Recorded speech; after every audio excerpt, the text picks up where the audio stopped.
This is the book of 2 Samuel. After the death of Saul, David returned from defeating the Amalekites and stayed in Ziklag 2 days. On the 3rd day a man arrived from Saul's camp, with his clothes torn and with dust on his head. When he came to David, he fell to the ground to pay him honor. "Where have you come from?" David asked him. He answered, "I have escaped from the Israelite camp." "What happened?" David asked. "Tell me," he said. "The men fled from the battle.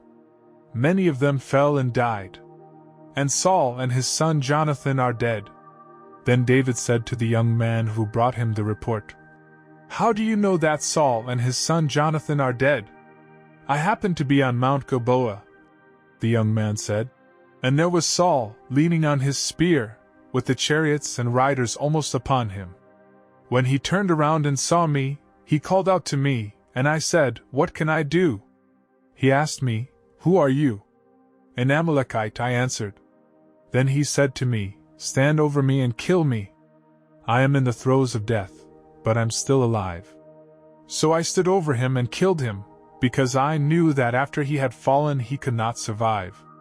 And I took the crown that was on his head and the band on his arm and have brought them here to my lord." Then David and all the men with him took hold of their clothes and tore them.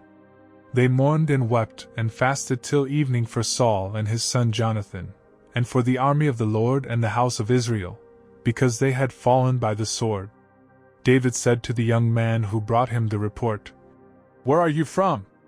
"I am the son of an alien, an Amalekite," he answered. David asked him, "Why were you not afraid to lift your hand to destroy the Lord's anointed?"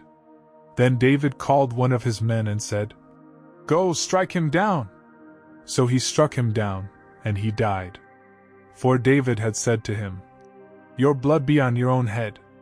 Your own mouth testified against you when you said, 'I killed the Lord's anointed.'" David took up this lament concerning Saul and his son Jonathan, and ordered that the men of Judah be taught this lament of the Baal. It is written in the book of Jasher, "Your glory, O Israel, lies slain on your heights. How the mighty have fallen! Tell it not in Gath, proclaim it not in the streets of Ashkelon, lest the daughters of the Philistines be glad, lest the daughters of the uncircumcised rejoice. O mountains of Gilboa, may you have neither dew nor rain, nor fields that yield offerings of grain.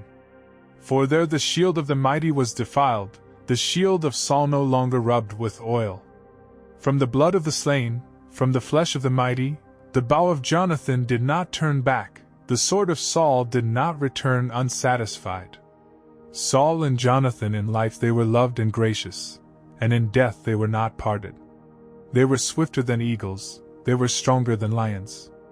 O daughters of Israel, weep for Saul, who clothed you in scarlet and finery, who adorned your garments with ornaments of gold. How the mighty have fallen in battle! Jonathan lies slain on your heights. I grieve for you, Jonathan my brother, you were very dear to me. Your love for me was wonderful, more wonderful than that of women. How the mighty have fallen! The weapons of war have perished. In the course of time, David inquired of the Lord, "Shall I go up to one of the towns of Judah?" he asked. The Lord said, "Go up." David asked, "Where shall I go?" "To Hebron," the Lord answered. So David went up there with his 2 wives, Ahinoam of Jezreel and Abigail, the widow of Nabal of Carmel. David also took the men who were with him, each with his family, and they settled in Hebron and its towns. Then the men of Judah came to Hebron, and there they anointed David king over the house of Judah.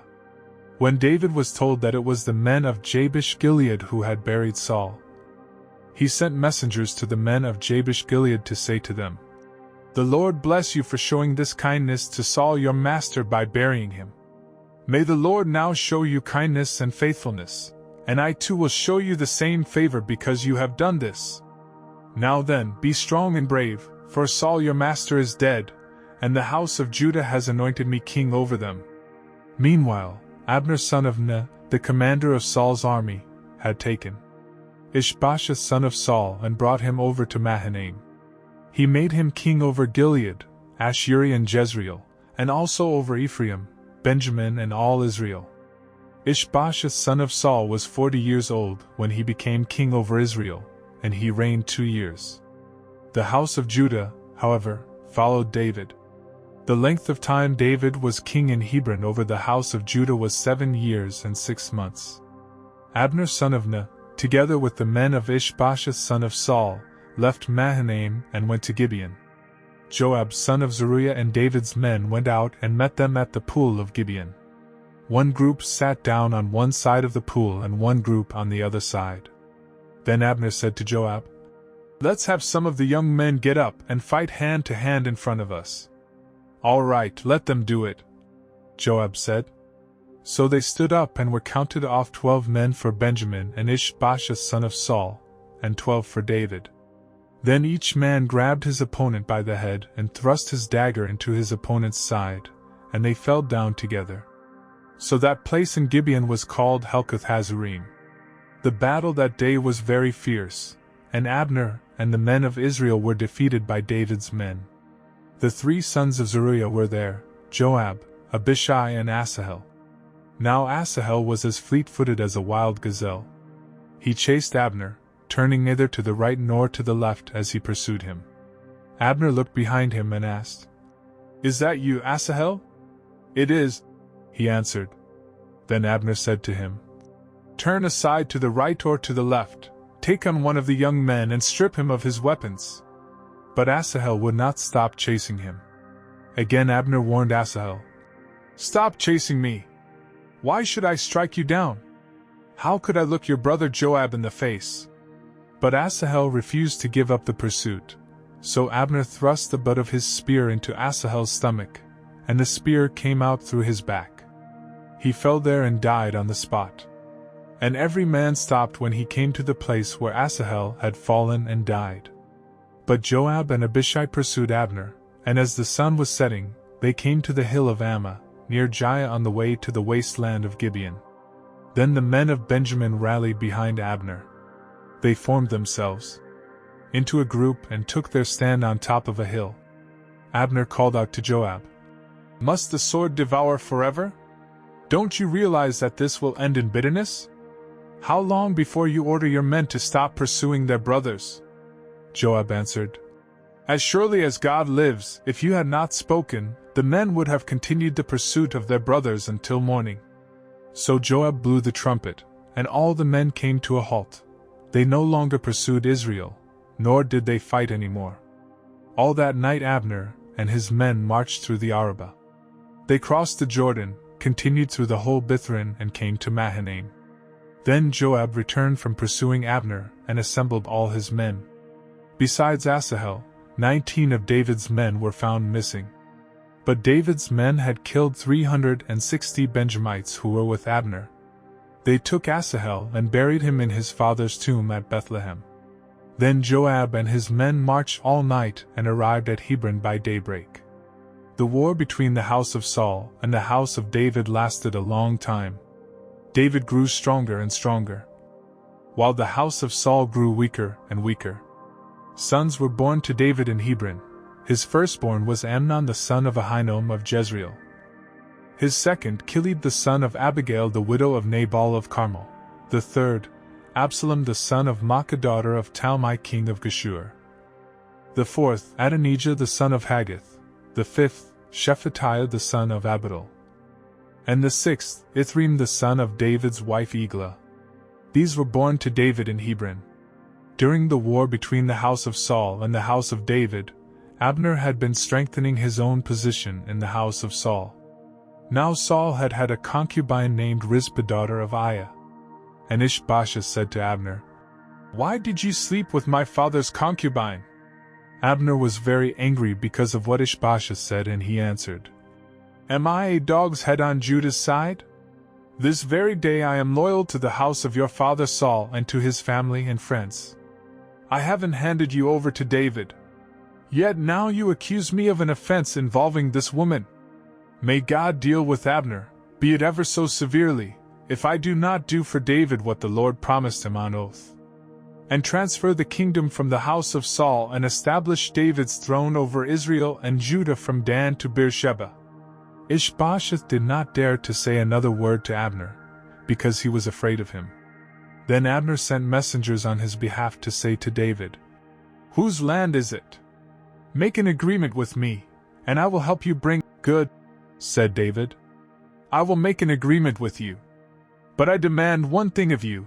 Do not come into my presence unless you bring Michal, daughter of Saul, when you come to see me." Then David sent messengers to Ishbosheth, son of Saul, demanding, "Give me my wife Michal, whom I betrothed to myself for the price of 100 Philistine foreskins." So Ishbosheth gave orders and had her taken away from her husband Paltiel, son of Laish. Her husband, however, went with her, weeping behind her all the way to Bahurim. Then Abner said to him, "Go back home." So he went back. Abner conferred with the elders of Israel and said, "For some time you have wanted to make David your king. Now do it. For the Lord promised David, 'By my servant David I will rescue my people Israel from the hand of the Philistines and from the hand of all their enemies.'" Abner also spoke to the Benjamites in person. Then he went to Hebron to tell David everything that Israel and the whole house of Benjamin wanted to do. When Abner, who had 20 men with him, came to David at Hebron, David prepared a feast for him and his men. Then Abner said to David, "Let me go at once and assemble all Israel for my lord the king, so that they may make a compact with you, and that you may rule over all that your heart desires." So David sent Abner away, and he went in peace. Just then David's men and Joab returned from a raid and brought with them a great deal of plunder. But Abner was no longer with David in Hebron, because David had sent him away, and he had gone in peace. When Joab and all the soldiers with him arrived, he was told that Abner son of Ner had come to the king, and that the king had sent him away, and that he had gone in peace. So Joab went to the king and said, "What have you done? Look, Abner came to you. Why did you let him go? Now he is gone. You know Abner son of Ner. He came to deceive you and observe your movements and find out everything you are doing." Joab then left David and sent messengers after Abner, and they brought him back from the well of Sirah. But David did not know it. Now when Abner returned to Hebron, Joab took him aside into the gateway, as though to speak with him privately. And there, to avenge the blood of his brother Asahel, Joab stabbed him in the stomach, and he died. Later, when David heard about this, he said, "I and my kingdom are forever innocent before the Lord concerning the blood of Abner son of Ner. May his blood fall upon the head of Joab and upon all his father's house. May Joab's house never be without someone who has a running sore or leprosy, or who leans on a crutch, or who falls by the sword, or who lacks food." Joab and his brother Abishai murdered Abner because he had killed their brother Asahel in the battle at Gibeon. Then David said to Joab and all the people with him, "Tear your clothes and put on sackcloth and walk in mourning in front of Abner." King David himself walked behind the bier. They buried Abner in Hebron, and the king wept aloud at Abner's tomb. All the people wept also. The king sang this lament for Abner: "Should Abner have died as the lawless die? Your hands were not bound, your feet were not fettered. You fell as one falls before wicked men." And all the people wept over him again. Then they all came and urged David to eat something while it was still day. But David took an oath, saying, "May God deal with me, be it ever so severely, if I taste bread or anything else before the sun sets." All the people took note and were pleased. Indeed, everything the king did pleased them. So on that day all the people and all Israel knew that the king had no part in the murder of Abner son of Ner. Then the king said to his men, "Do you not realize that a prince and a great man has fallen in Israel this day? And today, though I am the anointed king, I am weak, and these sons of Zeruiah are too strong for me. May the Lord repay the evildoer according to his evil deeds." When Ishbosheth son of Saul heard that Abner had died in Hebron, he lost courage, and all Israel became alarmed. Now Saul's son had 2 men who were leaders of raiding bands. One was named Baanah and the other Rechab, They were sons of Rimmon the Beerothite from the tribe of Benjamin. Beeroth is considered part of Benjamin, because the people of Beeroth fled to Gittaim, and have lived there as aliens to this day. Jonathan son of Saul had a son who was lame in both feet. He was 5 years old when the news about Saul and Jonathan came from Jezreel. His nurse picked him up and fled, but as she hurried to leave, he fell and became crippled. His name was Mephibosheth. Now Rechab and Baanah, the sons of Rimmon the Beerothite, set out for the house of Ishbosheth, and they arrived there in the heat of the day while he was taking his noonday rest. They went into the inner part of the house as if to get some wheat, and they stabbed him in the stomach. Then Rechab and his brother Baanah slipped away. They had gone into the house while he was lying on the bed in his bedroom. After they stabbed and killed him, they cut off his head. Taking it with them, they traveled all night by way of the Arabah. They brought the head of Ishbosheth to David at Hebron and said to the king, "Here is the head of Ishbosheth son of Saul, your enemy, who tried to take your life. This day the Lord has avenged my lord the king against Saul and his offspring." David answered Rechab and his brother Baanah, the sons of Rimmon the Beerothite, "As surely as the Lord lives, who has delivered me out of all trouble.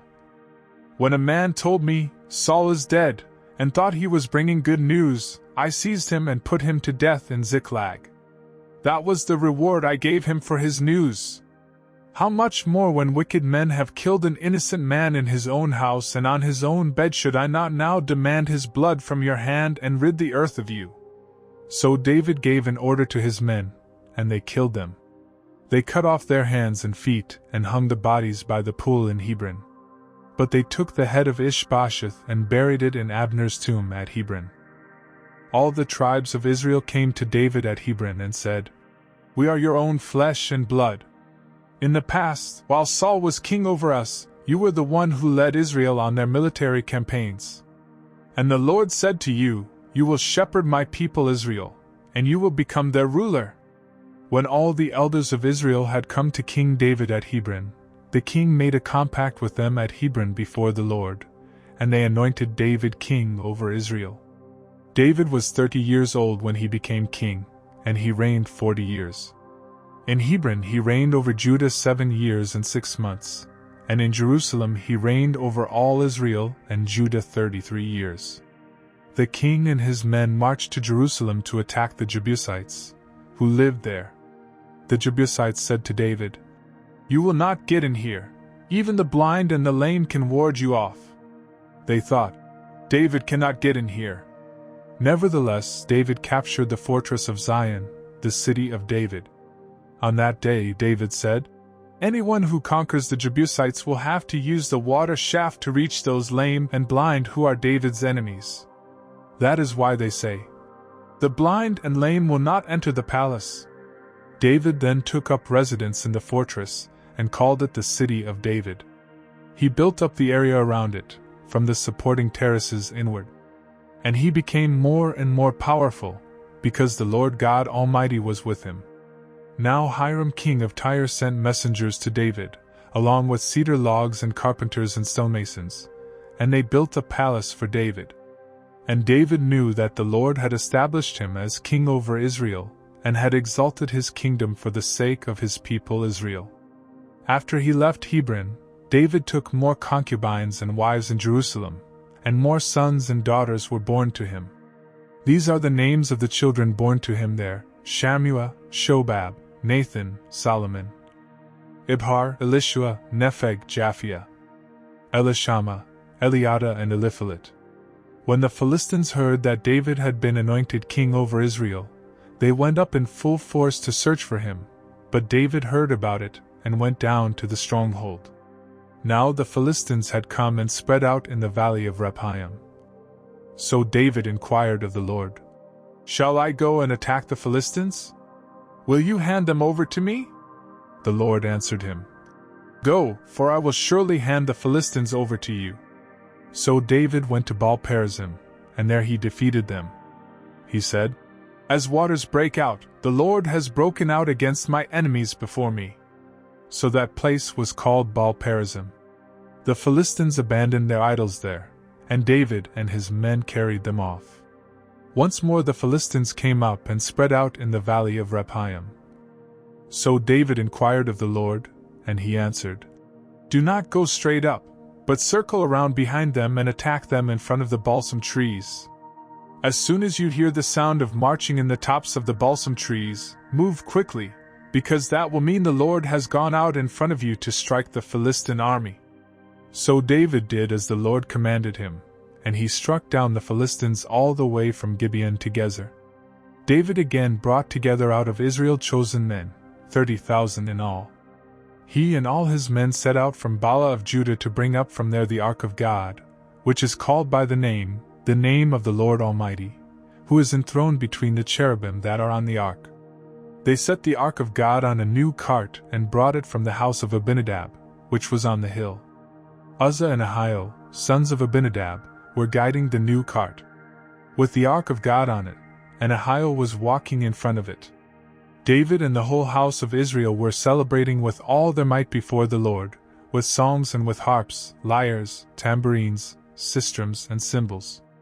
When they came to the threshing floor of Nacon, Uzzah reached out and took hold of the ark of God, because the oxen stumbled. The Lord's anger burned against Uzzah because of his irreverent act. Therefore God struck him down, and he died there beside the ark of God. Then David was angry because the Lord's wrath had broken out against Uzzah, and to this day that place is called Perez Uzzah. David was afraid of the Lord that day and said, "How can the ark of the Lord ever come to me?" He was not willing to take the ark of the Lord to be with him in the city of David. Instead, he took it aside to the house of Obed-Edom the Gittite. The ark of the Lord remained in the house of Obed-Edom the Gittite for 3 months, and the Lord blessed him and his entire household. Now King David was told, "The Lord has blessed the household of Obed-Edom, and everything he has, because of the ark of God." So David went down and brought up the ark of God from the house of Obed-Edom to the city of David with rejoicing. When those who were carrying the ark of the Lord had taken 6 steps, he sacrificed a bull and a fattened calf.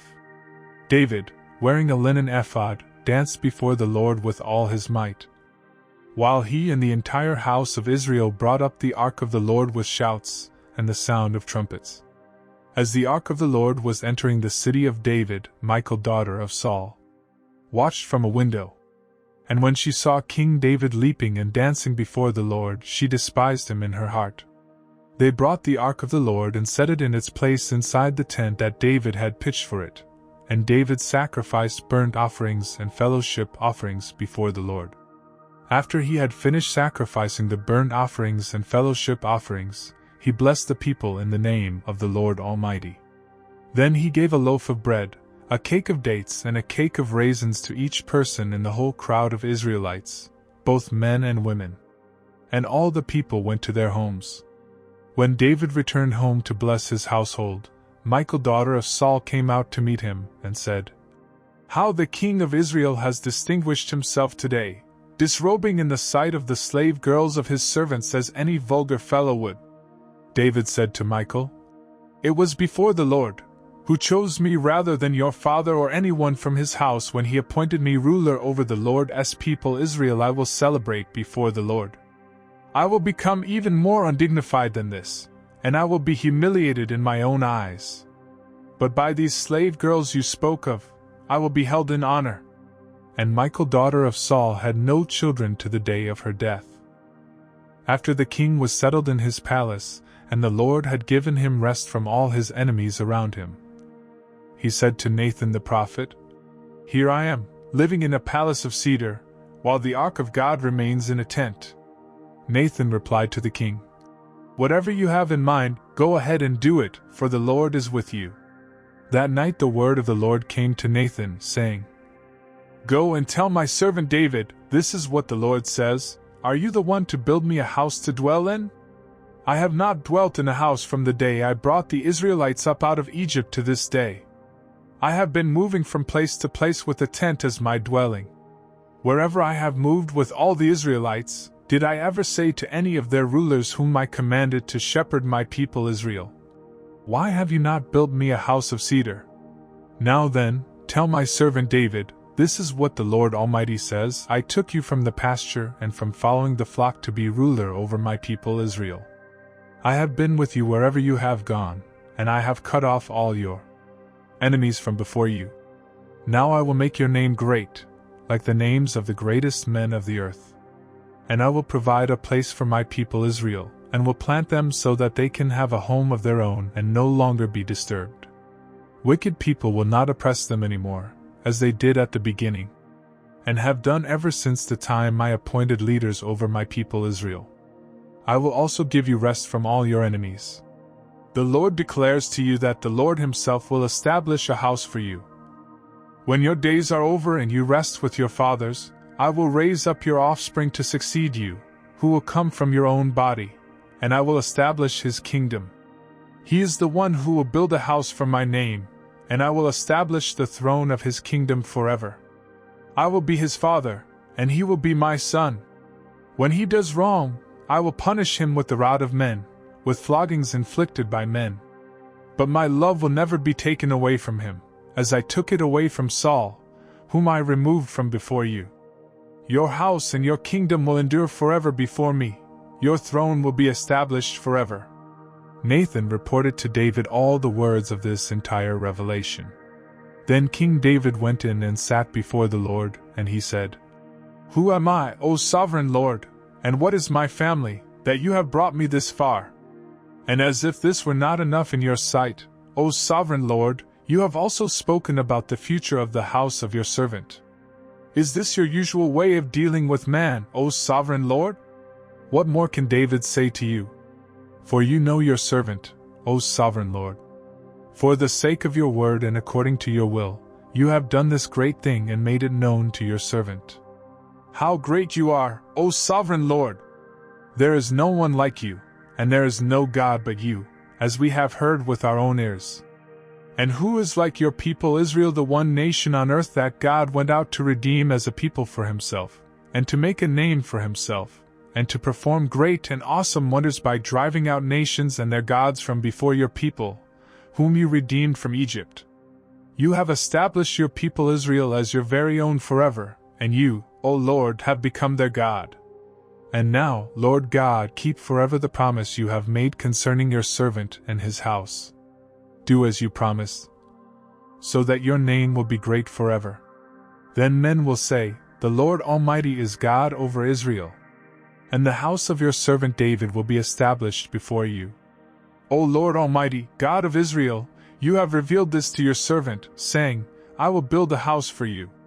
So your servant has found courage to offer you this prayer. O sovereign Lord, you are God. Your words are trustworthy, and you have promised these good things to your servant. Now be pleased to bless the house of your servant, that it may continue forever in your sight. For you, O sovereign Lord, have spoken, and with your blessing the house of your servant will be blessed forever. In the course of time, David defeated the Philistines and subdued them, and he took Metheg Ammah from the control of the Philistines. David also defeated the Moabites. He made them lie down on the ground and measured them off with a length of cord. Every 2 lengths of them were put to death, and the 3rd length was allowed to live. So the Moabites became subject to David and brought tribute. Moreover, David fought Hadadezer son of Rehob, king of Zobah, when he went to restore his control along the Euphrates River. David captured 1,000 of his chariots, 7,000 charioteers and 20,000 foot soldiers. He hamstrung all but 100 of the chariot horses. When the Arameans of Damascus came to help Hadadezer king of Zobah, David struck down 22,000 of them. He put garrisons in the Aramean kingdom of Damascus, and the Arameans became subject to him and brought tribute. The Lord gave David victory wherever he went. David took the gold shields that belonged to the officers of Hadadezer and brought them to Jerusalem. From Tebah and Berothai, towns that belonged to Hadadezer, King David took a great quantity of bronze. When king of Hamath heard that David had defeated the entire army of Hadadezer, he sent his son Joram to King David to greet him and congratulate him on his victory in battle over Hadadezer, who had been at war with Joram brought with him articles of silver and gold and bronze. King David dedicated these articles to the Lord, as he had done with the silver and gold from all the nations he had subdued: Edom and Moab, the Ammonites and the Philistines, and Amalek. He also dedicated the plunder taken from Hadadezer son of Rehob, king of Zobah. And David became famous after he returned from striking down 18,000 Edomites in the Valley of Salt. He put garrisons throughout Edom, and all the Edomites became subject to David. The Lord gave David victory wherever he went. David reigned over all Israel, doing what was just and right for all his people. Joab son of Zeruiah was over the army.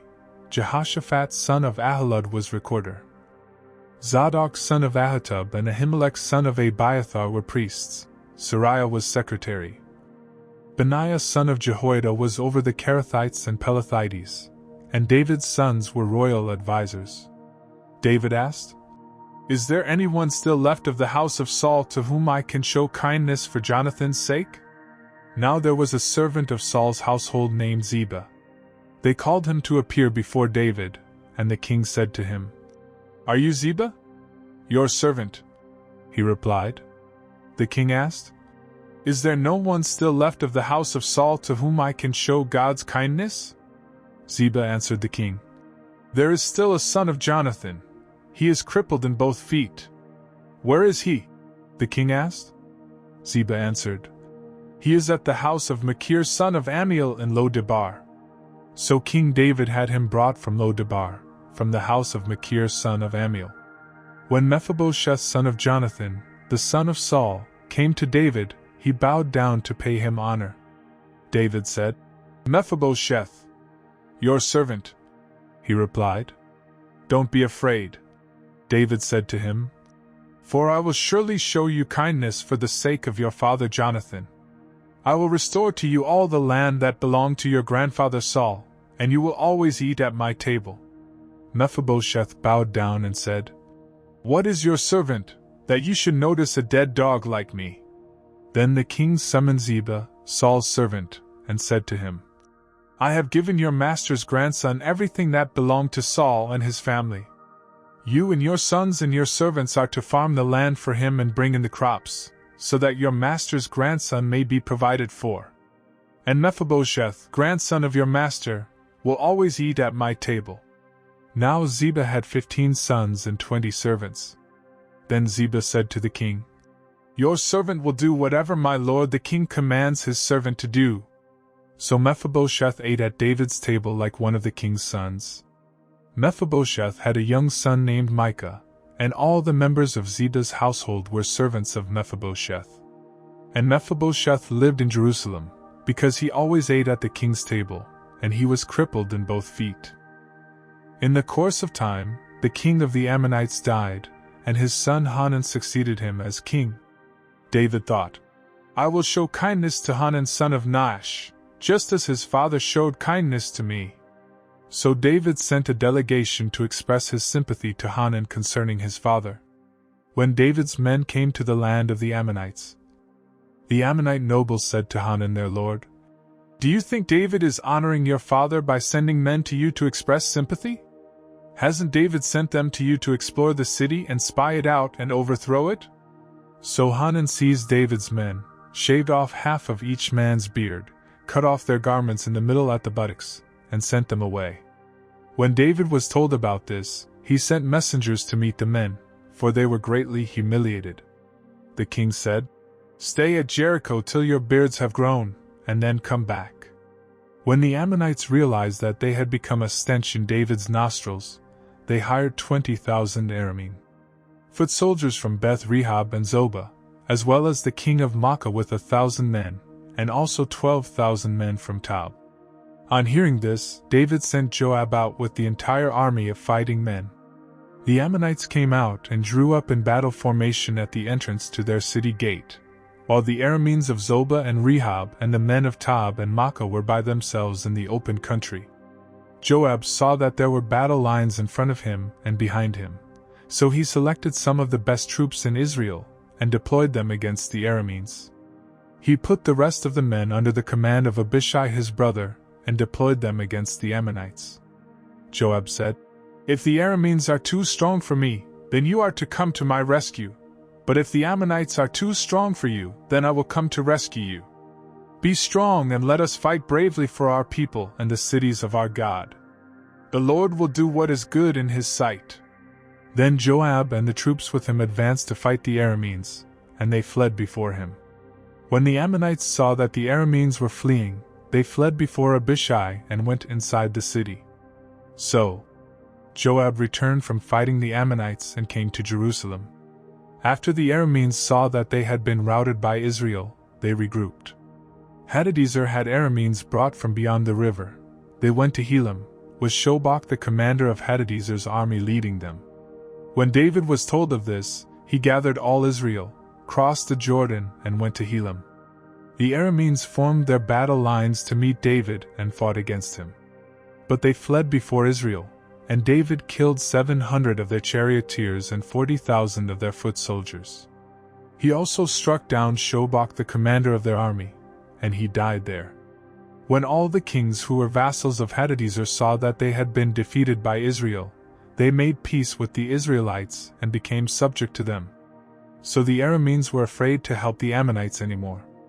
In the spring, at the time when kings go off to war, David sent Joab out with the king's men and the whole Israelite army.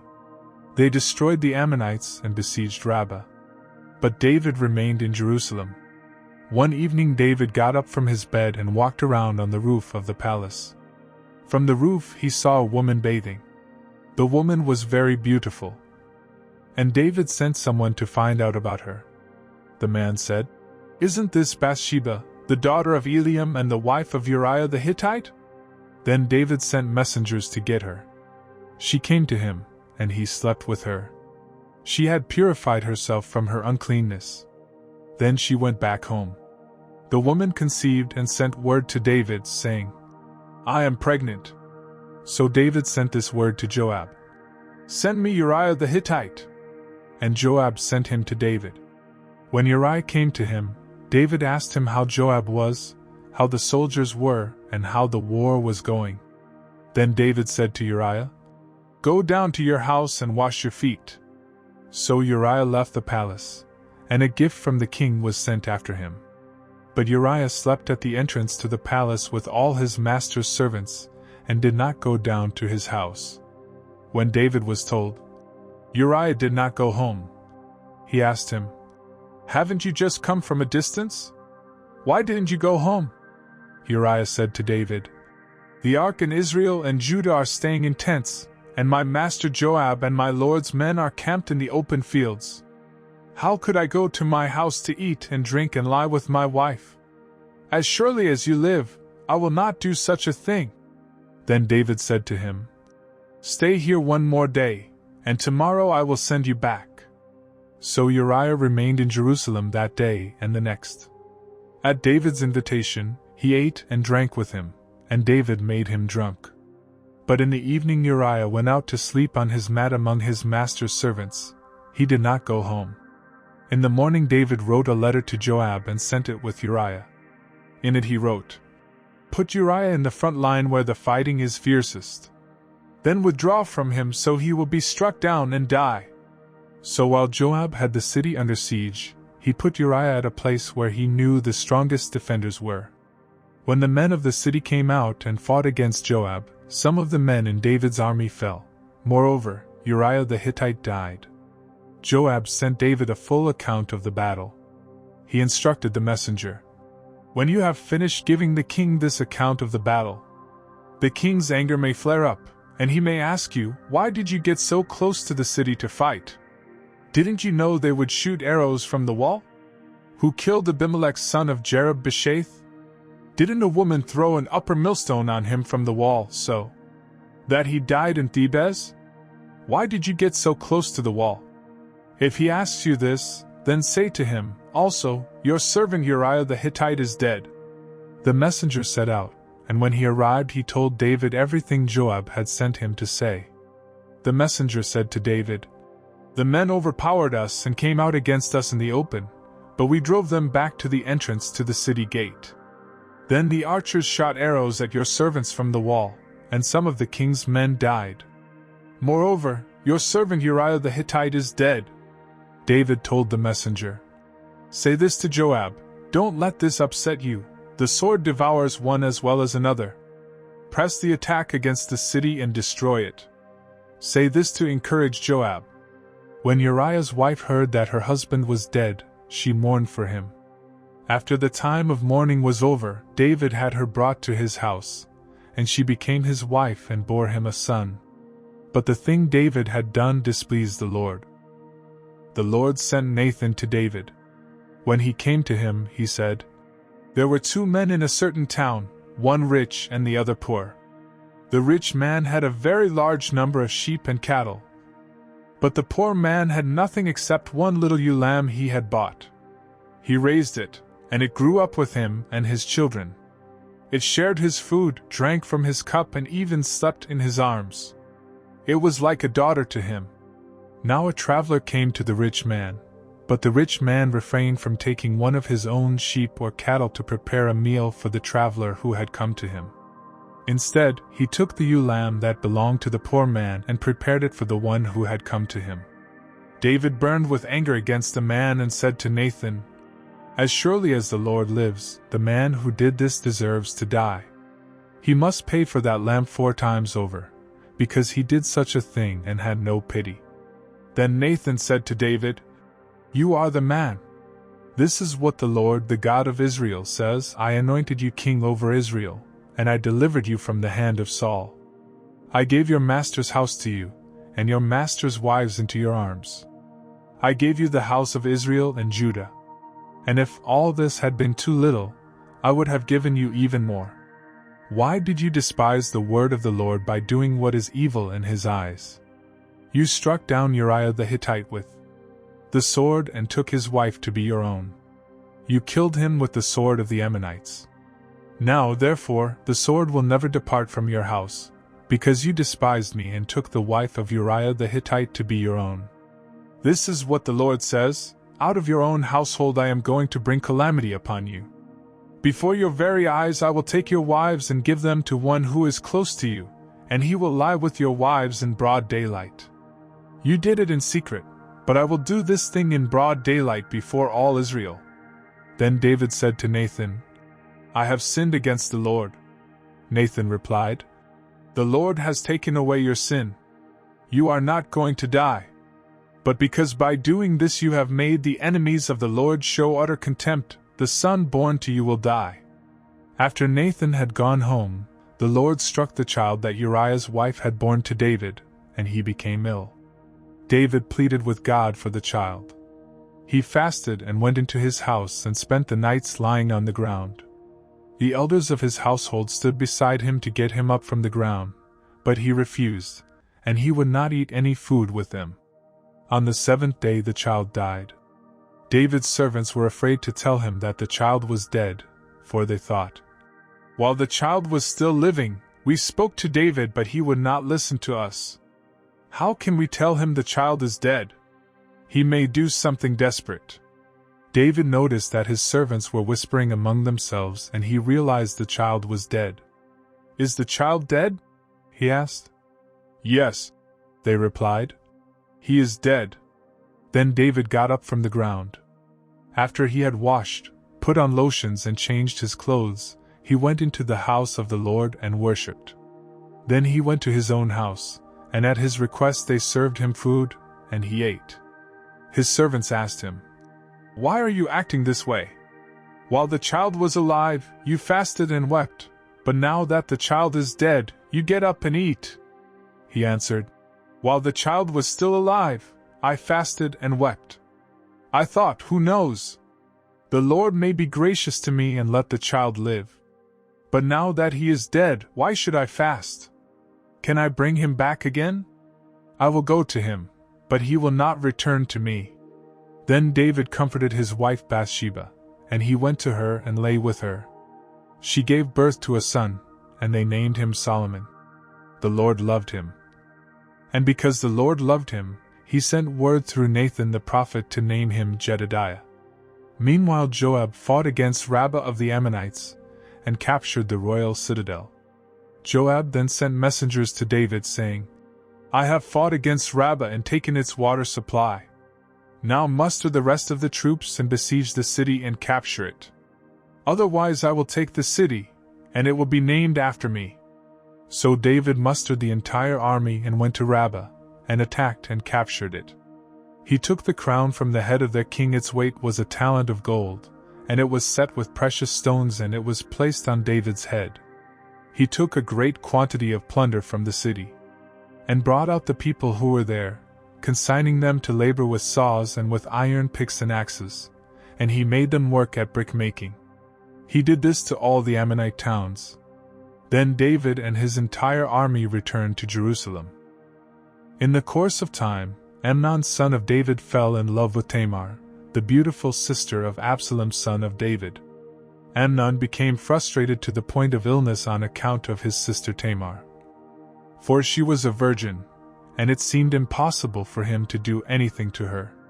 Now Amnon had a friend named Jonadab son of Shimeah, David's brother. Jonadab was a very shrewd man. He asked Amnon, Why do you, the king's son, look so haggard morning after morning? Won't you tell me? Amnon said to him, I'm in love with Tamar, my brother Absalom's sister. Go to bed and pretend to be ill. Jonadab said, When your father comes to see you, say to him, I would like my sister Tamar to come and give me something to eat. Let her prepare the food in my sight so I may watch her and then eat it from her hand. So Amnon lay down and pretended to be ill.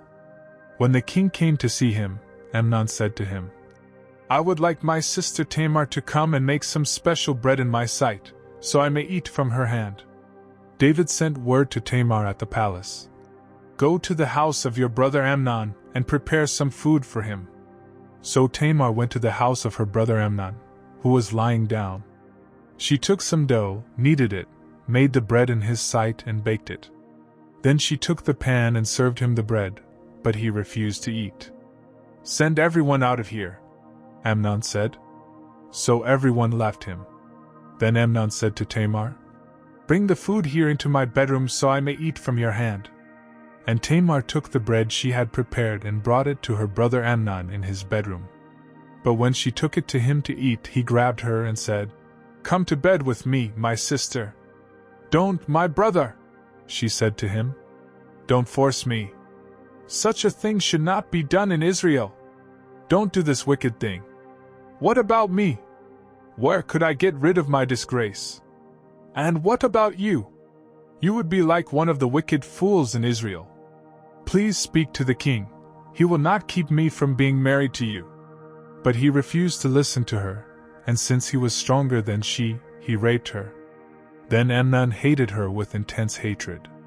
In fact, he hated her more than he had loved her. Amnon said to her, Get up and get out. No, she said to him. Sending me away would be a greater wrong than what you have already done to me. But he refused to listen to her. He called his personal servant and said, Get this woman out of here and bolt the door after her.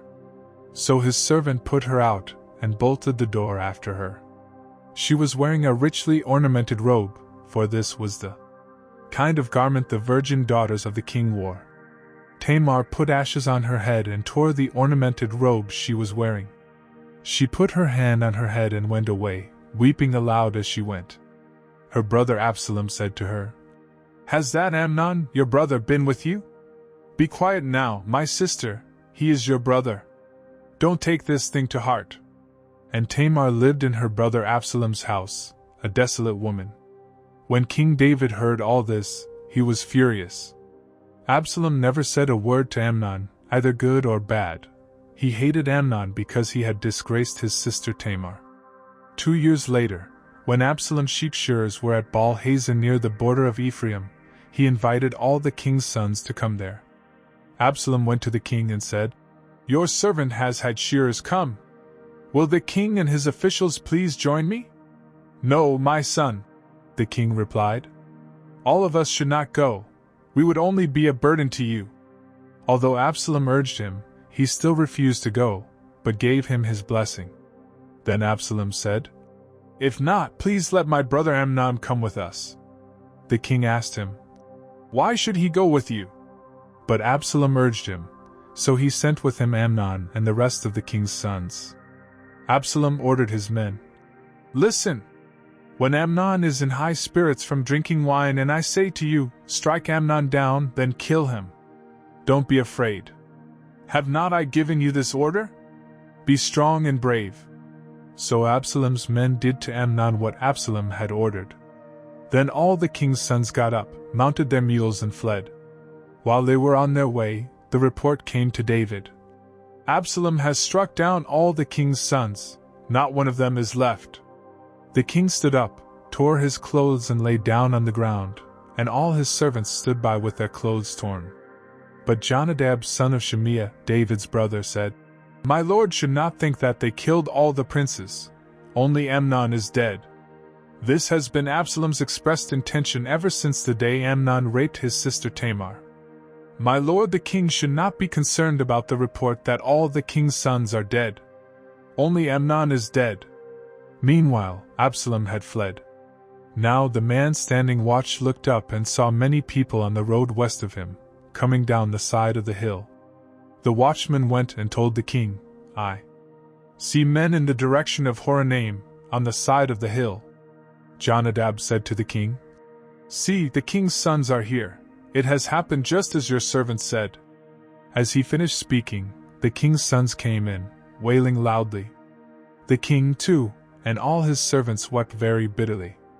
Absalom fled and went to Talmai son of Ammihud, the king of Geshur. But King David mourned for his son every day. After Absalom fled and went to Geshur, he stayed there 3 years. And the spirit of the king longed to go to Absalom, for he was consoled concerning Amnon's death. Joab son of Zeruiah knew that the king's heart longed for Absalom. So Joab sent someone to Tekoa and had a wise woman brought from there. He said to her, "Pretend you are in mourning. Dress in mourning clothes, and don't use any cosmetic lotions. Act like a woman who has spent many days grieving for the dead. Then go to the king and speak these words to him." And Joab put the words in her mouth. When the woman from Tekoa went to the king, she fell with her face to the ground to pay him honor, and she said, "Help me, O king." The king asked her, "What is troubling you?" She said, "I am indeed a widow, my husband is dead. I, your servant, had 2 sons. They got into a fight with each other in the field, and no one was there to separate them. One struck the other and killed him. Now the whole clan has risen up against your servant. They say, 'Hand over the one who struck his brother down, so that we may put him to death for the life of his brother whom he killed, then we will get rid of the heir as well.' They would put out the only burning coal I have left, leaving my husband neither name nor descendant on the face of the earth." The king said to the woman, "Go home, and I will issue an order in your behalf." But the woman from Tekoa said to him, "My lord the king, let the blame rest on me and on my father's family, and let the king and his throne be without guilt." The king replied, "If anyone says anything to you, bring him to me, and he will not bother you again." She said, "Then let the king invoke the Lord his God to prevent the avenger of blood from adding to the destruction, so that my son will not be destroyed. As surely as the Lord lives," he said, "not one hair of your son's head will fall to the ground." Then the woman said, "Let your servant speak a word to my lord the king." "Speak," he replied. The woman said, "Why then have you devised a thing like this against the people of God? When the king says this, does he not convict himself, for the king has not brought back his banished son? Like water spilled on the ground, which cannot be recovered, so we must die. But God does not take away life. Instead, he devises ways so that a banished person may not remain estranged from him. And now I have come to say this to my lord the king because the people have made me afraid." Your servant thought, "I will speak to the king. Perhaps he will do what his servant asks. Perhaps the king will agree to deliver his servant from the hand of the man who is trying to cut off both me and my son from the inheritance God gave us. And now your servant says, 'May the word of my lord the king bring me rest, for my lord the king is like an angel of God and discerning good and evil.' May the Lord your God be with you." Then the king said to the woman, "Do not keep from me the answer to what I am going to ask you. Let my lord the king speak." The woman said. The king asked, "Isn't the hand of Joab with you in all this?" The woman answered, "As surely as you live, my lord the king, no one can turn to the right or to the left from anything my lord the king says. Yes, it was your servant Joab who instructed me to do this, and who put all these words into the mouth of your servant. Your servant Joab did this to change the present situation. My lord has wisdom like that of an angel of God. He knows everything that happens in the land." The king said to Joab, "Very well, I will do it. Go, bring back the young man Absalom." Joab fell with his face to the ground to pay him honor, and he blessed the king. Joab said, "Today your servant knows that he has found favor in your eyes, my lord the king, because the king has granted his servant's request." Then Joab went to Geshur and brought Absalom back to Jerusalem.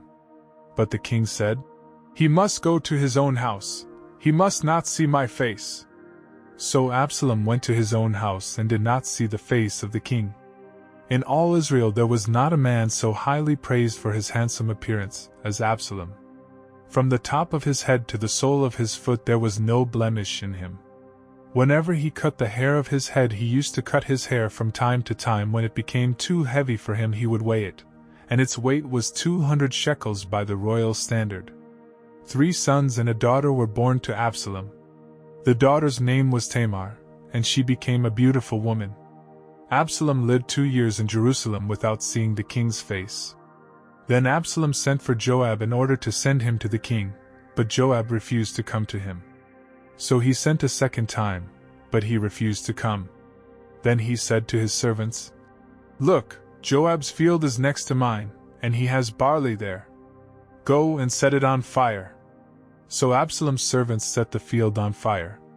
Then Joab did go to Absalom's house, and he said to him, "Why have your servants set my field on fire?" Absalom said to Joab, "Look, I sent word to you and said, 'Come here so I can send you to the king to ask. Why have I come from Geshur? It would be better for me if I were still there. Now then, I want to see the king's face, and if I am guilty of anything, let him put me to death." So Joab went to the king and told him this. Then the king summoned Absalom, and he came in and bowed down with his face to the ground before the king. And the king kissed Absalom.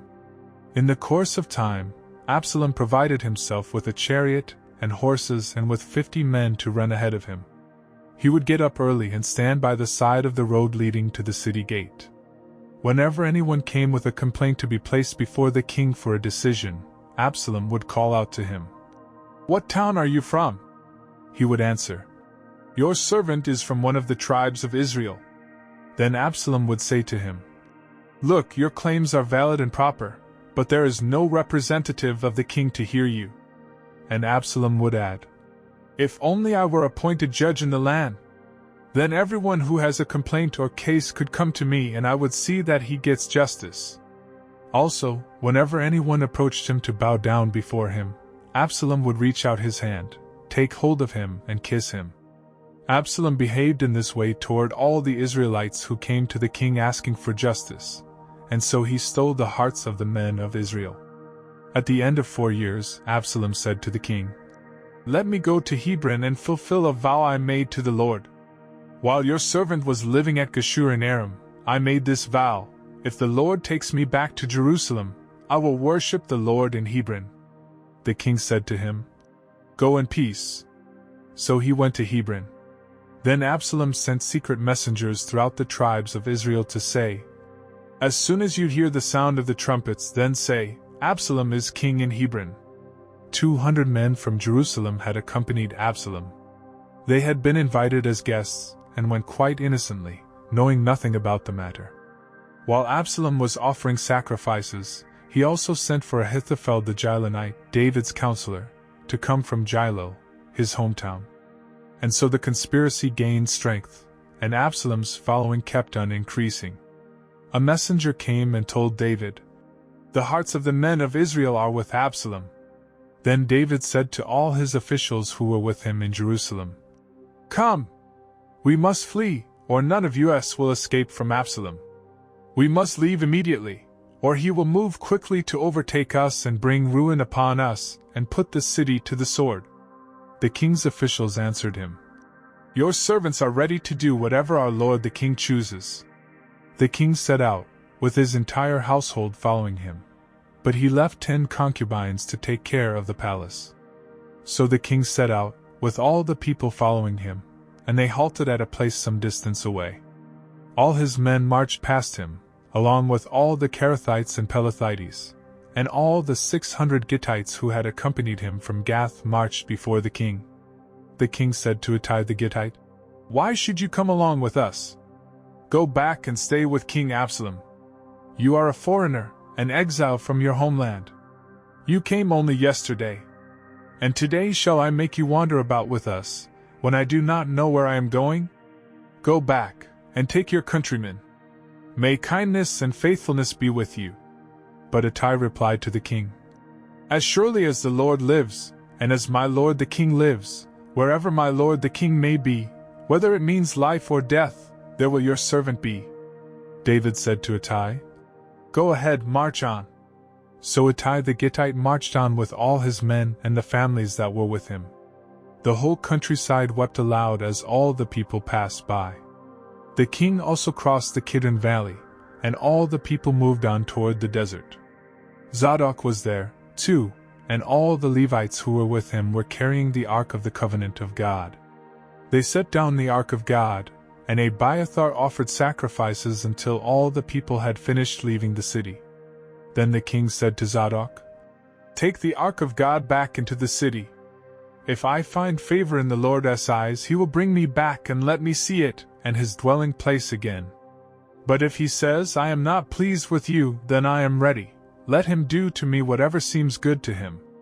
The king also said to Zadok the priest, "Aren't you a seer?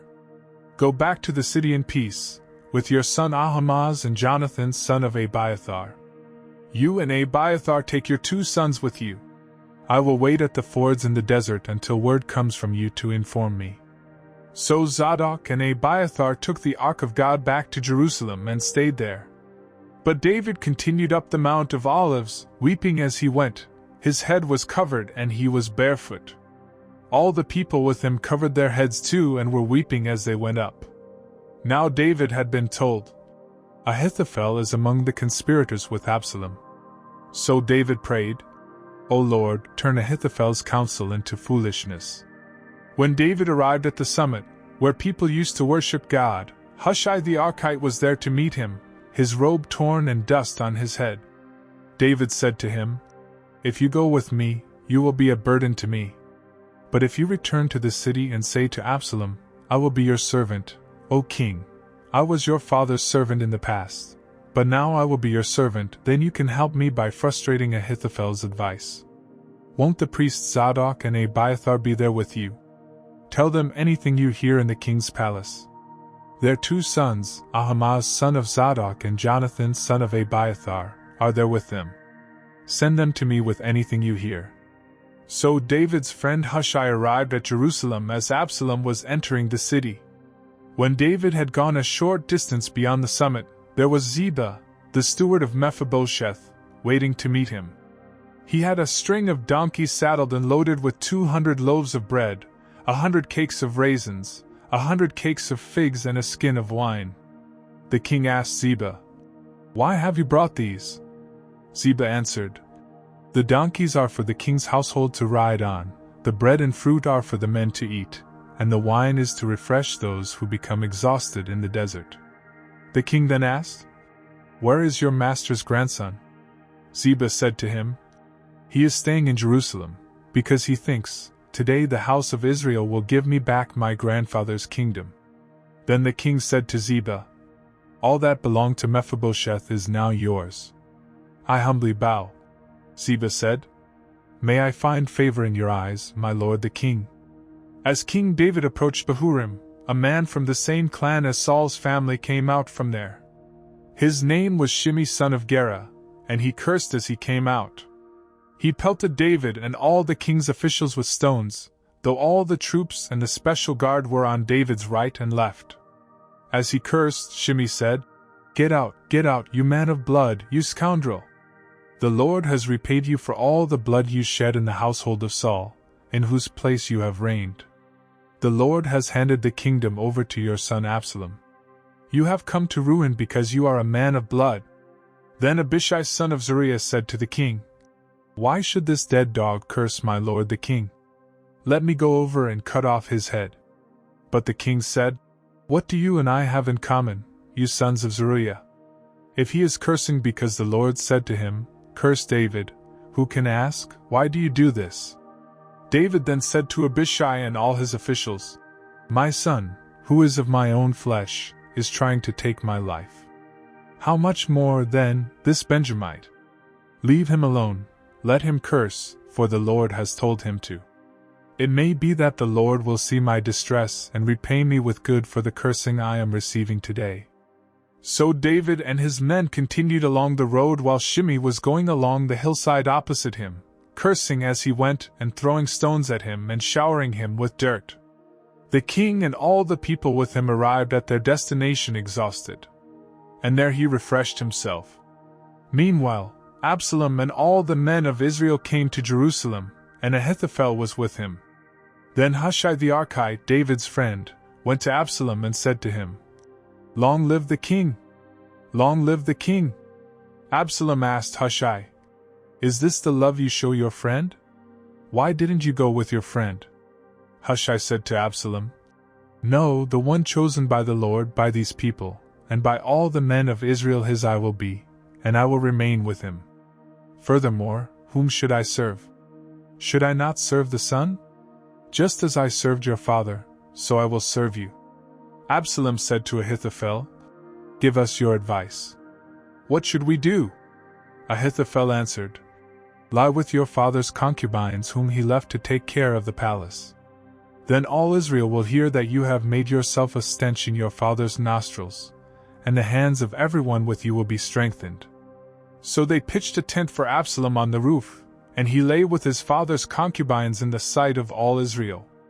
Now in those days the advice Ahithophel gave was like that of one who inquires of God. That was how both David and Absalom regarded all of Ahithophel's advice. Ahithophel said to Absalom, I would choose 12,000 men and set out tonight in pursuit of David. I would attack him while he is weary and weak. I would strike him with terror, and then all the people with him will flee. I would strike down only the king, and bring all the people back to you. The death of the man you seek will mean the return of all the people will be unharmed. This plan seemed good to Absalom and to all the elders of Israel. But Absalom said, summon also Hushai the Archite, so we can hear what he has to say. When Hushai came to him, Absalom said, Ahithophel has given this advice. Should we do what he says? If not, give us your opinion. Hushai replied to Absalom, the advice Ahithophel has given is not good this time. You know your father and his men, they are fighters, and as fierce as a wild bear robbed of her cubs.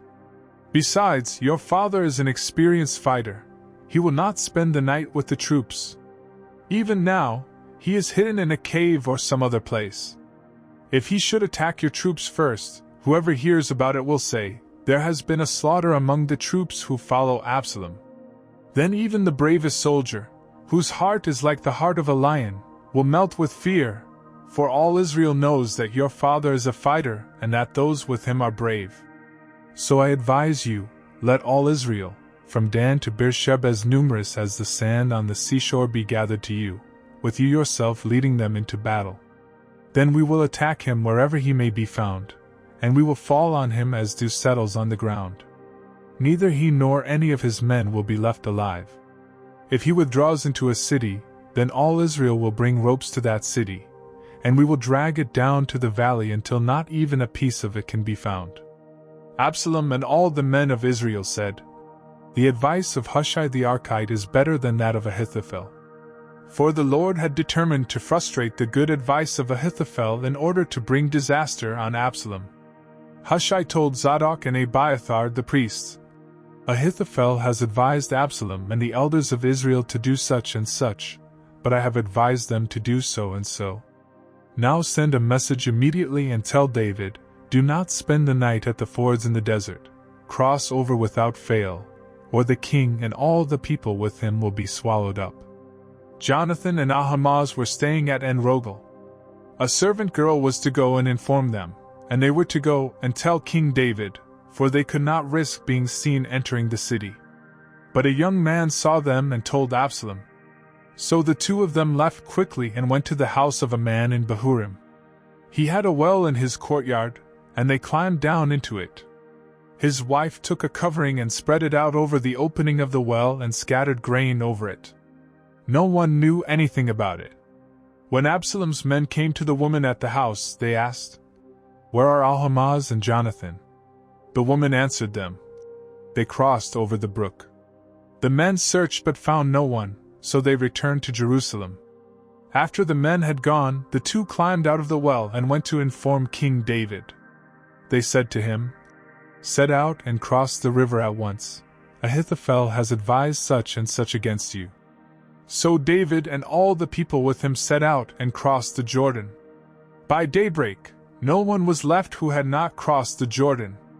When Ahithophel saw that his advice had not been followed, he saddled his donkey and set out for his house in his hometown. He put his house in order and then hanged himself. So he died and was buried in his father's tomb. David went to Mahanaim, and Absalom crossed the Jordan with all the men of Israel. Absalom had appointed Amasa over the army in place of Joab. Amasa was the son of a man named Jeter, an Israelite who had married Abigail, the daughter of Nahash and sister of Zeruiah the mother of Joab. The Israelites and Absalom camped in the land of Gilead. When David came to Mahanaim, Shobi son of Nahash from Rabbah of the Ammonites, and Machir son of Amiel from Lo-debar, and Barzillai the Gileadite from Roglim, brought bedding and bowls and articles of pottery. They also brought wheat and barley, flour and roasted grain, beans and lentils, honey and curds, sheep, and cheese from cow's milk for David and his people to eat. For they said, "The people have become hungry and tired and thirsty in the desert." David mustered the men who were with him and appointed over them commanders of thousands and commanders of hundreds.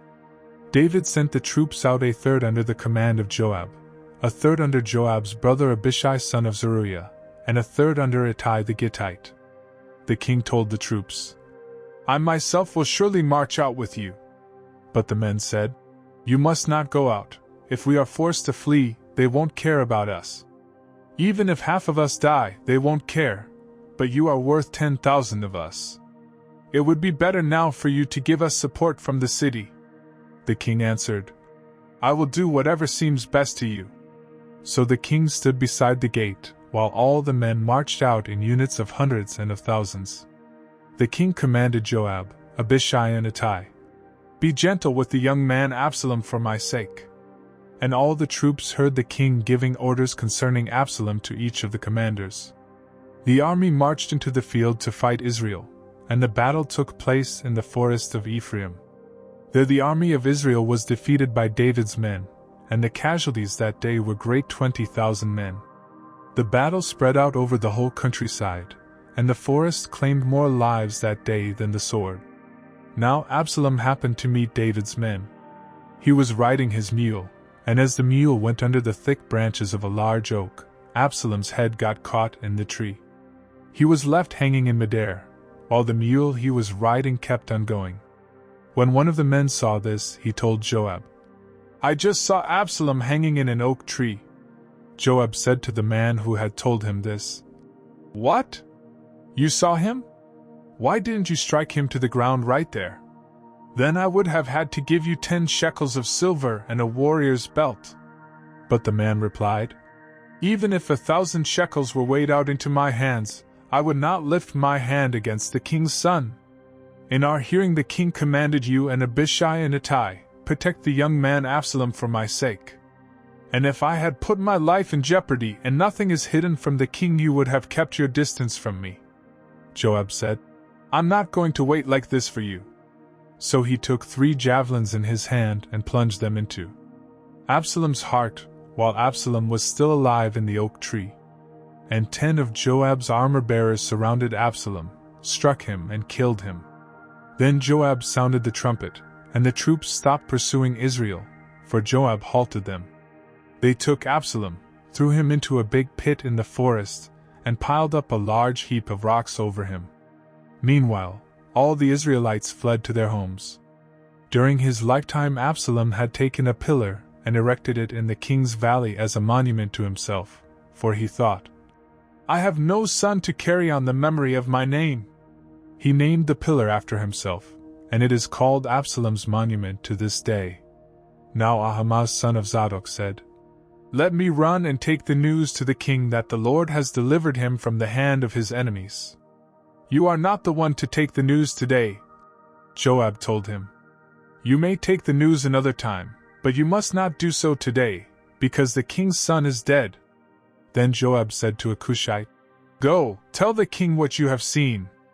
The Cushite bowed down before Joab and ran off. Ahimaaz son of Zadok again said to Joab, "Come what may, please let me run behind the Cushite." But Joab replied, "My son, why do you want to go? You don't have any news that will bring you a reward." He said, "Come what may, I want to run." So Joab said, "Run!" Then Ahimaaz ran by way of the plain and outran the Cushite. While David was sitting between the inner and outer gates, the watchman went up to the roof of the gateway by the wall. As he looked out, he saw a man running alone. The watchman called out to the king and reported it. The king said, "If he is alone, he must have good news." And the man came closer and closer. Then the watchman saw another man running, and he called down to the gatekeeper, "Look, another man running alone." The king said, "He must be bringing good news too." The watchman said, "It seems to me that the first one runs like Ahimaaz son of Zadok. He's a good man." The king said, "He comes with good news." Then Ahimaaz called out to the king, "All is well." He bowed down before the king with his face to the ground and said, "Praise be to the Lord your God. He has delivered up the men who lifted their hands against my lord the king." The king asked, "Is the young man Absalom safe?" Ahimaaz answered, "I saw great confusion just as Joab was about to send the king's servant and me." "Your servant, but I don't know what it was." The king said, "Stand aside and wait here." So he stepped aside and stood there. Then the Cushite arrived and said, "My lord the king, hear the good news. The Lord has delivered you today from all who rose up against you." The king asked the Cushite, "Is the young man Absalom safe?" The Cushite replied, "May the enemies of my lord the king and all who rise up to harm you be like that young man." The king was shaken. He went up to the room over the gateway and wept. As he went, he said, "Oh, my son Absalom! My son Absalom! If only I had died instead of you, O Absalom, my son, my son!" Joab was told, "The king is weeping and mourning for Absalom." And for the whole army the victory that day was turned into mourning, because on that day the troops heard it said, "The king is grieving for his son." The men stole into the city that day as men steal and who are ashamed when they flee from battle. The king covered his face and cried aloud, "Oh, my son Absalom! Oh, Absalom, my son, my son!" Then Joab went into the house to the king and said, "Today you have humiliated all your men, who have just saved your life and the lives of your sons and daughters and the lives of your wives and concubines. You love those who hate you and hate those who love you. You have made it clear today that the commanders and their men mean nothing to you. I see that you would be pleased if Absalom were alive today and all of us were dead. Now go out and encourage your men. I swear by the Lord that if you don't go out, not a man will be left with you by nightfall. This will be worse for you than all the calamities that have come upon you from your youth till now." So the king got up and took his seat in the gateway. When the men were told, "The king is sitting in the gateway," they all came before him. Meanwhile, the Israelites had fled to their homes. Throughout the tribes of Israel, the people were all arguing with each other, saying, "The king delivered us from the hand of our enemies. He is the one who rescued us from the hand of the Philistines. But now he has fled the country because of Absalom. And Absalom, whom we anointed to rule over us, has died in battle. So why do you say nothing about bringing the king back?" King David sent this message to Zadok and Abiathar the priests. "Ask the elders of Judah, why should you be the last to bring the king back to his palace, since what is being said throughout Israel has reached the king at his quarters? You are my brothers, my own flesh and blood. So why should you be the last to bring back the king? And say to Amasa, are you not my own flesh and blood?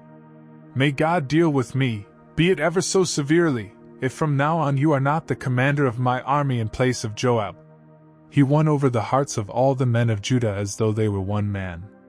They sent word to the king, "Return, you and all your men." Then the king returned and went as far as the Jordan. Now the men of Judah had come to Gilgal to go out and meet the king and bring him across the Jordan. Shimei son of Gera, the Benjamite from Bahurim, hurried down with the men of Judah to meet King David. With him were 1,000 Benjamites, along with Ziba, the steward of Saul's household, and his 15 sons and 20 servants. They rushed to the Jordan, where the king was. They crossed at the ford to take the king's household over and to do whatever he wished. When Shimei son of Gera crossed the Jordan, he fell prostrate before the king, and said to him, "May my lord not hold me guilty. Do not remember how your servant did wrong on the day my lord the king left Jerusalem. May the king put it out of his mind. For I your servant know that I have sinned, but today I have come here as the first of the whole house of Joseph to come down and meet my lord the king." Then Abishai son of Zeruiah said, "Shouldn't Shimei be put to death for this? He cursed the Lord's anointed." David replied, "What do you and I have in common, you sons of Zeruiah? This day you have become my adversaries. Should anyone be put to death in Israel today? Do I not know that today I am king over Israel?" So the king said to Shimei, "You shall not die." And the king promised him on oath. Mephibosheth, Saul's grandson, also went down to meet the king. He had not taken care of his feet, or trimmed his mustache, or washed his clothes from the day the king left until the day he returned safely. When he came from Jerusalem to meet the king asked him, "Why didn't you go with me, Mephibosheth?" He said, "My lord the king, since I your servant am lame, I said I will have my donkey saddled and will ride on it, so I can go with the king. But Ziba my servant betrayed me, and he has slandered your servant to my lord the king. My lord the king is like an angel of God, so do whatever pleases you. All my grandfather's descendants deserved nothing but death from my lord the king, but you gave your servant a place among those who eat at your table. So what right do I have to make any more appeals to the king?" The king said to him, "Why say more? I order you and Ziba to divide the fields." Mephibosheth said to the king, "Let him take everything, now that my lord the king has arrived home safely." Barzillai the Gileadite also came down from Rogelim to cross the Jordan with the king, and to send him on his way from there. Now Barzillai was a very old man, 80 years of age. He had provided for the king during his stay in Mahanaim, for he was a very wealthy man. The king said to Barzillai, "Cross over with me and stay with me in Jerusalem, and I will provide for you." But Barzillai answered the king, "How many more years will I live, that I should go up to Jerusalem with the king? I am now 80 years old. Can I tell the difference between what is good and what is not? Can your servant taste what he eats and drinks? Can I still hear the voices of men and women singers? Why should your servant be an added burden to my lord the king? Your servant will cross over the Jordan with the king for a short distance, but why should the king reward me in this way? Let your servant return, that I may die in my own town near the tomb of my father and mother. But here is your servant Kimham. Let him cross over with my lord the king. Do for him whatever pleases you." The king said, "Kimham shall cross over with me, and I will do for him whatever pleases you. And anything you desire from me I will do for you." So all the people crossed the Jordan, and then the king crossed over. The king kissed Barzillai and gave him his blessing, and Barzillai returned to his home. When the king crossed over to Gilgal, Kimham crossed with him. All the troops of Judah and half the troops of Israel had taken the king over. Soon all the men of Israel were coming to the king and saying to him, "Why did our brothers, the men of Judah, steal the king away and bring him and his household across the Jordan, together with all his men?" All the men of Judah answered the men of Israel, "We did this because the king is closely related to us.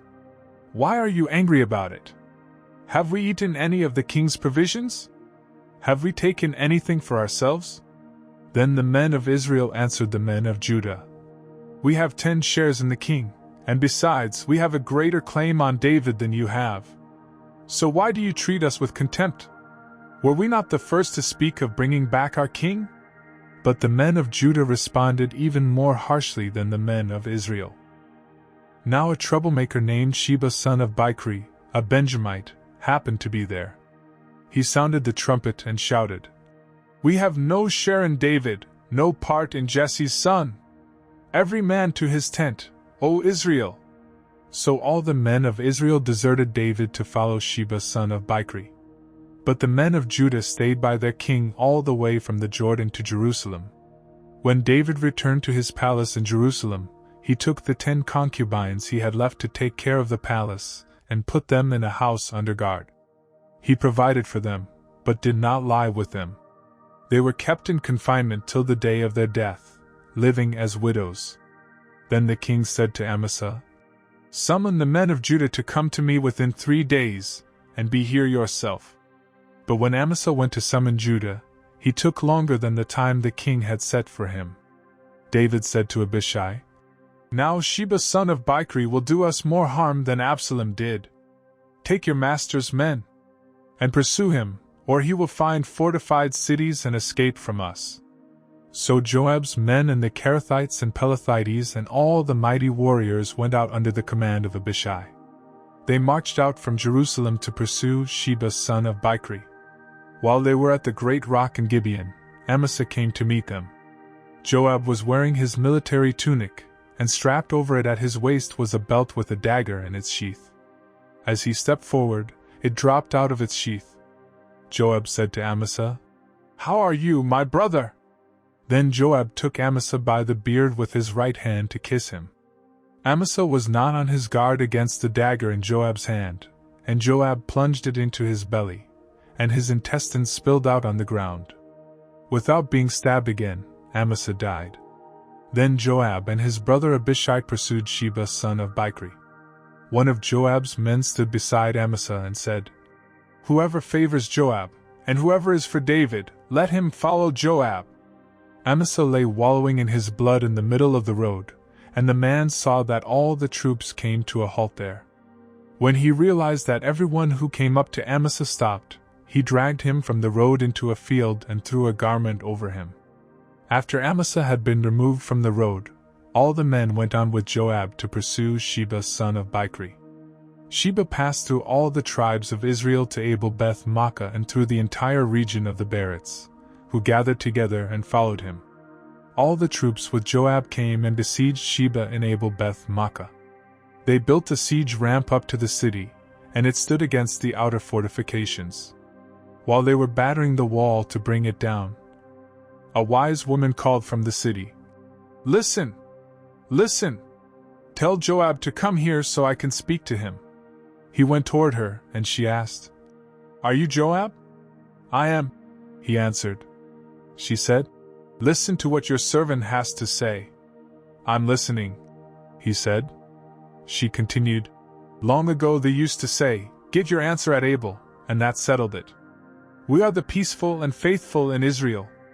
You are trying to destroy a city that is a mother in Israel.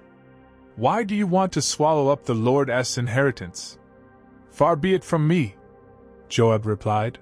"Far be it from me to swallow up or destroy. That is not the case. A man named Sheba son of Bichri, from the hill country of Ephraim, has lifted up his hand against the king, against David. Hand over this one man, and I'll withdraw from the city." The woman said to Joab, "His head will be thrown to you from the wall." Then the woman went to all the people with her wise advice, and they cut off the head of Sheba son of Bichri and threw it to Joab. So he sounded the trumpet, and his men dispersed from the city, each returning to his home. And Joab went back to the king in Jerusalem. Joab was over Israel's entire army. Benaiah son of Jehoiada was over the Kerethites and Pelethites. Adoniram was in charge of forced labor. Jehoshaphat son of Ahilud was recorder. Shiva was secretary. Zadok and Abiathar were priests. And Ira the Jairite was David's priest.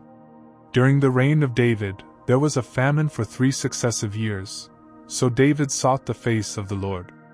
The Lord said, "It is on account of Saul and his blood-stained house. It is because he put the Gibeonites to death." The king summoned the Gibeonites and spoke to them. Now the Gibeonites were not a part of Israel but were survivors of the Amorites. The Israelites had sworn to spare them, but Saul in his zeal for Israel and Judah had tried to annihilate them. David asked the Gibeonites, "What shall I do for you? How shall I make amends so that you will bless the Lord's inheritance?" The Gibeonites answered him, "We have no right to demand silver or gold from Saul or his family, nor do we have the right to put anyone in Israel to death. What do you want me to do for you?" David asked. They answered the king, "As for the man who destroyed us and plotted against us so that we have been decimated and have no place anywhere in Israel, let 7 of his male descendants be given to us to be killed and exposed before the Lord at Gibeah of Saul the Lord's chosen one." So the king said, "I will give them to you." The king spared Mephibosheth son of Jonathan, the son of Saul, because of the oath before the Lord between David and Jonathan son of Saul.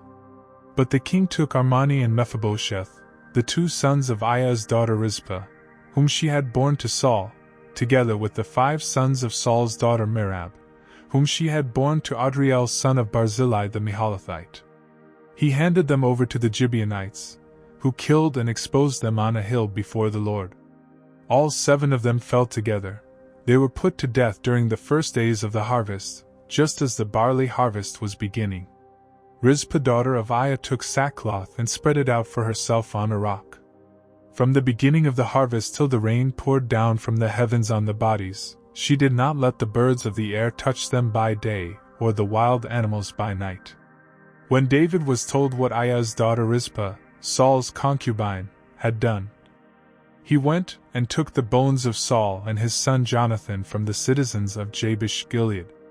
They had taken them secretly from the public square at Bethshan, where the Philistines had hung them after they struck Saul down on Gilboa. David brought the bones of Saul and his son Jonathan from there, and the bones of those who had been killed and exposed were gathered up. They buried the bones of Saul and his son Jonathan in the tomb of Saul's father Kish, at Zelah in Benjamin, and did everything the king commanded. After that, God answered prayer in behalf of the land. Once again there was a battle between the Philistines and Israel. David went down with his men to fight against the Philistines, and he became exhausted. And Ishbi-Benob, one of the descendants of Rapha, whose bronze spearhead weighed 300 shekels and who was armed with a new sword, said he would kill David. But Abishai son of Zeruiah came to David's rescue. He struck the Philistine down and killed him. Then David's men swore to him, saying, "Never again will you go out with us to battle, so that the lamp of Israel will not be extinguished." In the course of time, there was another battle with the Philistines, at Gob. At that time Sibbecai the Hushathite killed Saph, one of the descendants of Rapha. In another battle with the Philistines at Gob, Elhanan son of Jeroham the Bethlehemite killed Goliath the Gittite, who had a spear with a shaft like a weaver's rod. In still another battle, which took place at Gath, there was a huge man with 6 fingers on each hand and 6 toes on each foot, 24 in all. He also was descended from Rapha. When he taunted Israel, Jonathan son of Shemiah, David's brother, killed him. These 4 were descendants of Rapha in Gath, and they fell at the hands of David and his men. David sang to the Lord the words of this song when the Lord delivered him from the hand of all his enemies and from the hand of Saul. He said, "The Lord is my rock, my fortress and my deliverer. My God is my rock, in whom I take refuge, my shield and the horn of my salvation. He is my stronghold, my refuge and my Savior. From violent men you save me. I call to the Lord, who is worthy of praise, and I am saved from my enemies. The waves of death swirled about me, the torrents of destruction overwhelmed me. The cords of the grave coiled around me, the snares of death confronted me. In my distress I called to the Lord, I called up to my God. From his temple he heard my voice, my cry came to his ears. The earth trembled and quaked, the foundations of the heavens shook, they trembled because he was angry. Smoke rose from his nostrils, consuming fire came from his mouth, burning coals blazed out of it. He parted the heavens and came down, dark clouds were under his feet. He mounted the cherubim and flew, he soared on the wings of the wind. He made darkness his canopy around him, the dark rain clouds of the sky. Out of the brightness of his presence bolts of lightning blazed forth. The Lord thundered from heaven, the voice of the Most High resounded. He shot arrows and scattered the enemies, bolts of lightning and routed them. The valleys of the sea were exposed, and the foundations of the earth laid bare at the rebuke of the Lord, at the blast of breath from his nostrils. He reached down from on high and took hold of me. He drew me out of deep waters. He rescued me from my powerful enemy, from my foes, who were too strong for me. They confronted me in the day of my disaster, but the Lord was my support. He brought me out into a spacious place. He rescued me because he delighted in me. The Lord has dealt with me according to my righteousness. According to the cleanness of my hands he has rewarded me. For I have kept the ways of the Lord. I have not done evil by turning from my God. All his laws are before me. I have not turned away from his decrees. I have been blameless before him and have kept myself from sin. The Lord has rewarded me according to my righteousness, according to my cleanness in his sight. To the faithful you show yourself faithful, to the blameless you show yourself blameless. To the pure you show yourself pure, but to the crooked you show yourself shrewd. You save the humble, but your eyes are on the haughty to bring them low. You are my lamp, O Lord, the Lord turns my darkness into light. With your help I can advance against a troop, with my God I can scale a wall. As for God, his way is perfect, the word of the Lord is flawless. He is a shield for all who take refuge in him. For who is God besides the Lord? And who is the rock except our God? It is God who arms me with strength and makes my way perfect. He makes my feet like the feet of a deer. He enables me to stand on the heights. He trains my hands for battle. My arms can bend a bow of bronze. You give me your shield of victory. You stoop down to make me great. You broaden the path beneath me, so that my ankles do not turn. I pursued my enemies and crushed them. I did not turn back till they were destroyed. I crushed them completely, and they could not rise. They fell beneath my feet. You armed me with strength for battle. You made my adversaries bow at my feet. You made my enemies turn their backs in flight, and I destroyed my foes. They cried for help, but there was no one to save them to the Lord, but he did not answer. I beat them as fine as the dust of the earth. I pounded and trampled them like mud in the streets. You have delivered me from the attacks of my people. You have preserved me as the head of nations. People I did not know are subject to me, and foreigners come cringing to me. As soon as they hear me, they obey me. They all lose heart. They come trembling from their strongholds. The Lord lives. Praise be to my rock. Exalted be God, the rock, my Savior. He is the God who avenges me, who puts the nations under me, who sets me free from my enemies. You exalted me above my foes. From violent men you rescued me. Therefore I will praise you, O Lord, among the nations. I will sing praises to your name. He gives his king great victories. He shows unfailing kindness to his anointed, to David and his descendants forever. These are the last words of David. The oracle of David son of Jesse, the oracle of the man exalted by the Most High, the man anointed by the God of Jacob, Israel's singer of songs. The Spirit of the Lord spoke through me. His word was on my tongue. The God of Israel spoke, the Rock of Israel said to me, when one rules over men in righteousness, when he rules in the fear of God, he is like the light of morning at sunrise on a cloudless morning, like the brightness after rain that brings the grass from the earth. Is not my house right with God? Has he not made with me an everlasting covenant, arranged and secured in every part? Will he not bring to fruition my salvation and grant me my every desire? But evil men are all to be cast aside like thorns, which are not gathered with the hand. Whoever touches thorns uses a tool of iron or the shaft of a spear. They are burned up where they lie. These are the names of David's mighty men. Joshua-Basshebeth, a Tahkemonite, was chief of the three. He raised his spear against 800 men, whom he killed in one encounter. Next to him was Eleazar son of Dodai the Ahohite. As one of the three mighty men, he was with David when they taunted the Philistines gathered at Pa-Damim for battle. Then the men of Israel retreated. But he stood his ground and struck down the Philistines till his hand grew tired and froze to the sword. The Lord brought about a great victory that day. The troops returned to Eleazar, but only to strip the dead. Next to him was Shammah son of Agi the Hararite.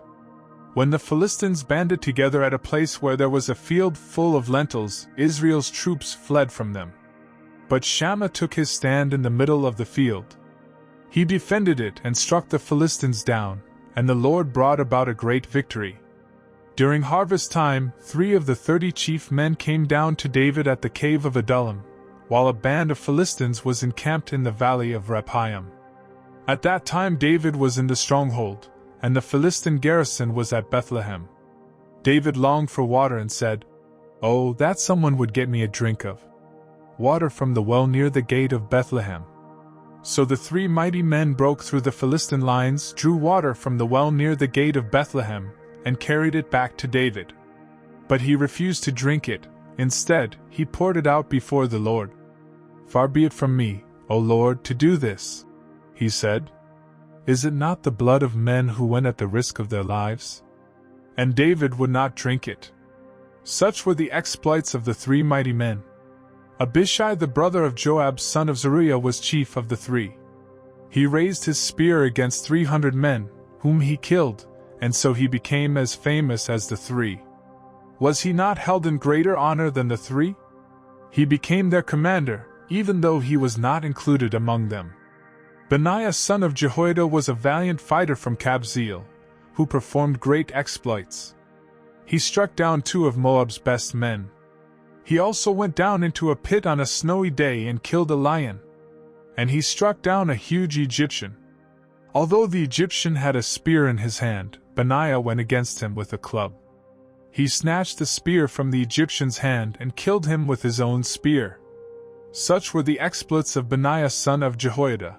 He too was as famous as the 3 mighty men. He was held in greater honor than any of the 30, but he was not included among the 3. And David put him in charge of his bodyguard.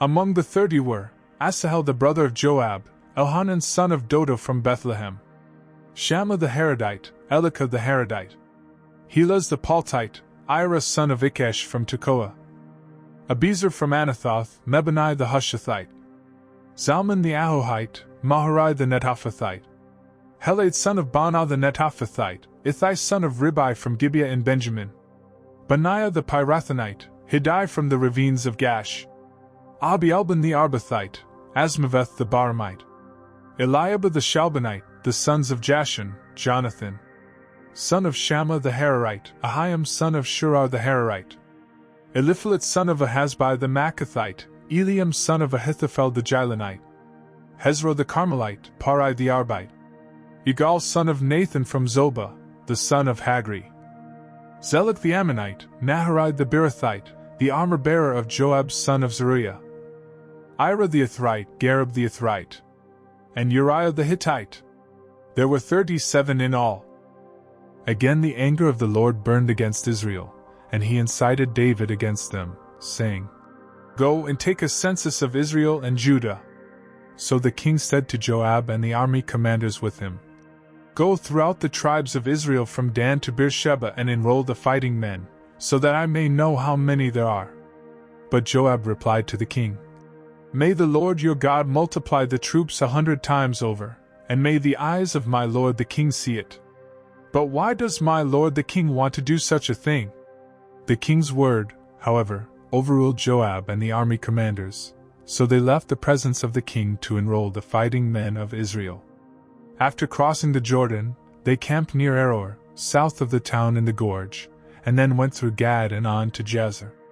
They went to Gilead and the region of Tadim-Hadshi, and on to Dan-Jan and around towards Sidon.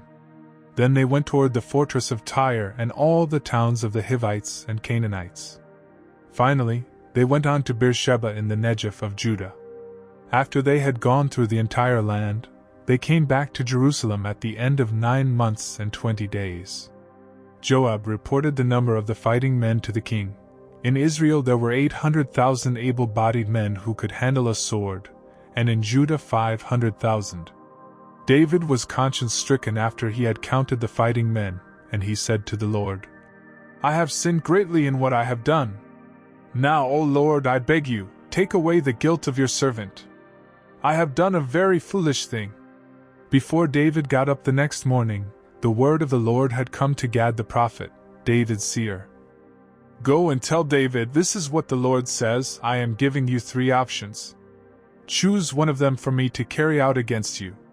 So Gad went to David and said to him, "Shall there come upon you 3 years of famine in your land? Or 3 months of fleeing from your enemies while they pursue you? Or 3 days of plague in your land? Now then, think it over and decide how I should answer the one who sent me." David said to Gad, "I am in deep distress.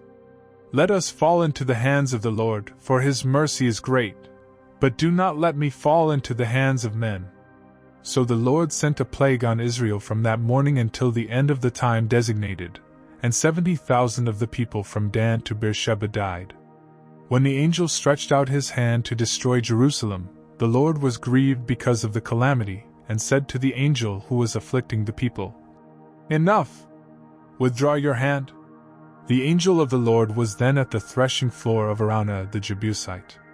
When David saw the angel who was striking down the people, he said to the Lord, "I am the one who has sinned and done wrong. These are but sheep. What have they done? Let your hand fall upon me and my family." On that day Gad went to David and said to him, "Go up and build an altar to the Lord on the threshing floor of Araunah the Jebusite." So David went up, as the Lord had commanded through Gad. When Araunah looked and saw the king and his men coming toward him, he went out and bowed down before the king with his face to the ground. Araunah said, "Why has my lord the king come to his servant? To buy your threshing floor." David answered, "So I can build an altar to the Lord, that the plague on the people may be stopped." Araunah said to David, "Let my lord the king take whatever pleases him and offer it up. Here are oxen for the burnt offering, and here are threshing sledges and ox yokes for the wood. O king, Araunah gives all this to the king." Araunah also said to him, "May the Lord your God accept you." But the king replied to Araunah, "No, I insist on paying you for it. I will not sacrifice to the Lord my God burnt offerings that cost me nothing." So David bought the threshing floor and the oxen and paid 50 shekels of silver for them. David built an altar to the Lord there and sacrificed burnt offerings and fellowship offerings. Then the Lord answered prayer on behalf of the land, and the plague on Israel was stopped.